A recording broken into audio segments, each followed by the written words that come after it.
Good morning. I hope you're well. I hope your family is well. I hope that you're in a good headspace, being productive and feeling Hashem's brachas even in this challenging time. The big question on everybody's minds is, how long will it take? When will life resume its normal pace?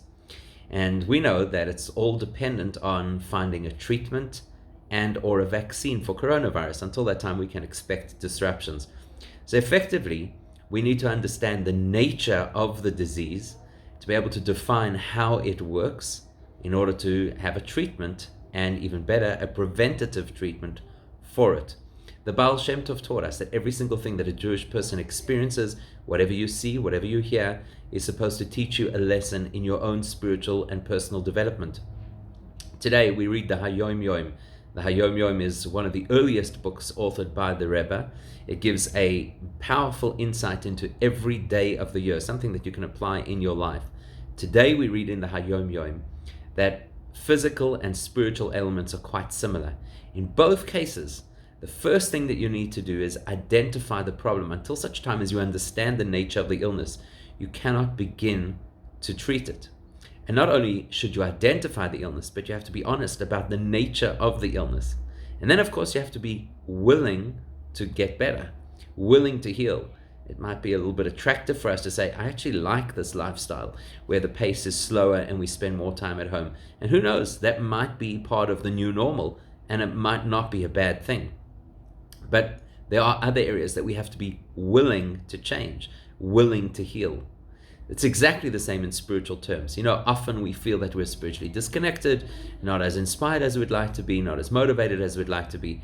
What do we need to do in order to change? The first thing is we have to be honest. We have to be honest with ourselves and say, well, what exactly is my spiritual malady? Not everybody's in the same boat. Some people are maybe apathetic. Other people are perhaps tackling a specific personality trait that's difficult to overcome. Some people are skeptical and cynical about the whole spirituality concept, God, and the purpose and value of mitzvahs. Some of us are just disinterested. There are so many strains of spiritual so-called ailment. The first step is we have to identify what is ours. Just because I can see what's wrong with somebody else and how they're failing in their personal development does not mean that I have a handle on myself. So the first thing is to identify what is my specific spiritual weakness. Then to look for a means of how to tackle it, how to grow, and then of course to be confident that healing is within reach. So there's no such thing as a person saying, well, this is just me. Unfortunately, it's the way I'm wired, and it's just the spiritual impediments that I have. No such thing.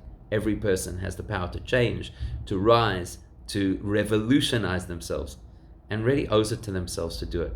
So at the same time as the world is scrambling to find a way to fix coronavirus, each of us can and should spend a bit of time thinking about how we could fix a little bit of our own spiritual ailments. Have a wonderful day. Stay safe. Stay sane.